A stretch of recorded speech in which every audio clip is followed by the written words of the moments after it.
இருக்கிறது fun with உங்கள் Santhoshini. So இன்றைக்கி நம்ம வீடியோவில் ஒரு டிஃப்ரெண்ட்டான கண்ட்ரி பற்றி தான் தெரிஞ்சுக்க போகிறோம். ஸோ அதுக்கு முன்னாடி நான் உங்கள் எல்லாருக்கிட்டையும் வந்து தேங்க்யூ சொல்லிக்கிறேன். ஏன்னா ஃபர்ஸ்ட் வீடியோலேயே வந்து எனக்கு ஒரு நல்ல சப்போர்ட் கிடச்சிது. தொடர்ந்து இதே மாதிரி என்னை என்கரேஜ் பண்ணிகிட்டே இருங்க. அது மட்டும் இல்லாமல் என்னோட சேனலை மறக்காமல் சப்ஸ்கிரைப் பண்ணி பக்கத்துலேயே இருக்க அந்த பெல் ஐக்கானே கிளிக் பண்ணி வச்சுக்கோங்க. ஸோ வாங்க வீடியோக்குள்ளே போகலாம்.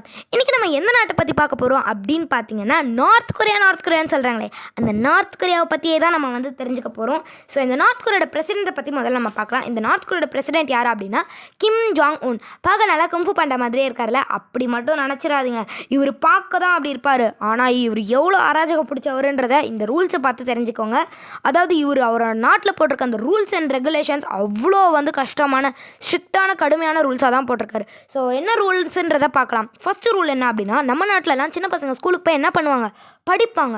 இந்த நாட்டில் குழந்தைங்க ஸ்கூலுக்கு போய் படிக்கக்கூடாதாமா, வேலை செஞ்சுட்டு அப்புறம் தான் படிக்கணுமா. இவங்க செய்கிற வேலைக்கு கொடுக்குற சம்பளத்தை வச்சு தான் அவங்களே அவங்களோட சொந்த ஃபீஸையும் கட்டிக்கணுன்ற மாதிரி சொல்கிறாங்க.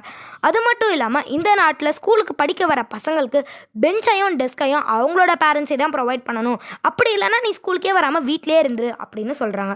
இப்போது இது ரொம்பவே கடுமையான ஒரு ரூலாக இருக்குது. என்ன அப்படின்னா, யாராவது ஒருத்தர் அந்த நாட்டில் வந்து ஏதாவது ஒரு க்ரைம் பண்ணிட்டாரு அப்படின்னா அவரை பிடிச்சி ஜெயிலில் போடுறது மட்டும் இல்லாமல் அவரை சேர்ந்த 3 ஜென்ரேஷன், அதாவது அவர் பையன், அவரோட பையன் அந்த 3 தலைமுறையுமே வந்து அந்த ஜெயிலியே தான் இருக்கணும் அப்படின்ற மாதிரியும் ஒரு ரூல் போட்டிருக்காங்க. என்ன கொடுமை சார் இது. இப்போது 3வது என்ன அப்படின்னு பார்த்தீங்கன்னா, நைட்டில் நிம்மதியாக தூங்க கூட விட மாட்டாங்க. டெய்லி நைட்டு வந்து அந்த நாட்டில் பவர் கட்டை பண்ணிடுறாங்க. இது ஏன் அப்படின்னு கேட்டதுக்கு, இது வந்து எங்களோட பொருளாதாரம் சம்மந்தப்பட்டது, அதனால் வந்து நாங்கள் டெய்லி நைட்டு வந்து பவர் கட் பண்ணிக்குவோம் அப்படின்ற மாதிரி ஒரு விளக்கம் கொடுத்துருக்காங்க. சரி, நம்ம நல்லா டான்ஸ் எல்லாம் ஆடிட்டு ஜீன்ஸ் எல்லாம் போட்டு ஹாப்பியாக வெளில சுற்றலாம் அப்படின்னு பார்த்தீங்கன்னா, அந்த நாட்டில் நீங்கள் பாட்டு கூட கேட்க முடியாது. மியூசிக் அப்படிங்கிற ஒரு விஷயத்தை வந்து 2015 அந்த நாட்டில் பேன் பண்ணிட்டாங்க. அதனால் சிடி கேசட் எதுவுமே அந்த நாட்டில் கிடையாது. நீங்கள் ஜீன்ஸ் கூட போட முடியாது. ஏன்னா ஜீன்ஸ் நீங்கள் போட்டிங்கன்னா உங்கள் எல்லாம் ஜெயிலில் பிடிச்சி போட்டுருவாங்க. அதுக்கு நான் ஜீன்ஸே போடாமல் இருக்கேன்டா அப்படின்றீங்களா? சரி, இவ்வளோ பண்ணுறானே அல்லாஹ், பெருமாள், ஜீசஸ் அப்படின்னு நீங்கள் சாமி கும்பிட்டீங்கன்னு வச்சுக்கோங்க, அதுக்கு உங்களை ஜெயிலில் பிடிச்சி போட்டுருவாங்க. அந்த நாட்டில் நீங்கள் சாமி அப்படின்ற ஒரு விஷயத்த கும்பிடவே கூடாது. சரிடா, நான் வீட்டுக்குள்ளேயாச்சும் கும்பிட்டுக்கிறேன் அப்படின்னா அதையும் நீங்கள் பண்ணவே கூடாது. நீங்கள் மட்டும் சாமி கும்பிட்றது அவங்களுக்கு தெரிஞ்சிருச்சுன்னா அவங்க உங்களை ஜெயிலில் கொண்டு போய் போட்டுருவாங்க. இவ்வளோ பண்ணுறானே, நான் இவனை ஓட்டு போட்டு மாற்ற போகிறேன் அப்படின்னு நினச்சி நீங்கள் போய் நான் வரலாறையே மாற்ற போகிறேன்னு ஓட்டு போட க்யூவில் நின்று போட்டிங்கன்னா அங்கே ஒரே ஒரு கேண்டிடேட் மட்டும்தான் இருப்பார். அவர் தான் நம்ம தலைவர் கிம்.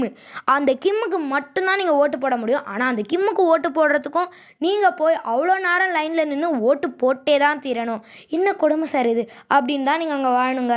ஸோ இந்த வீடியோவில் பார்ட் 2 வேணும்னா கண்டிப்பாக கமெண்ட் பண்ணுங்கள். இப்போ நீங்கள் பார்த்த ரூல்லையே எந்த ரூல் உங்களுக்கு ரொம்ப கடுமையானதாக இருந்தது, எது ரொம்பவே பயங்கரமான ரூலாக இருந்ததுன்றதையும் மறக்காமல் கமெண்ட் பண்ணுங்கள். ஸோ என்னோடய சேனலுக்கு மறக்காமல் சப்ஸ்கிரைப் பண்ணி பக்கத்தில் இருக்க அந்த பெல் ஐக்கானே கிளிக் பண்ணிவிடுங்க. அடுத்த வீடியோவில் உங்களை சந்திக்கும் வரை டாடா பாய் பாய் ஃப்ரம் சந்தோஷினி.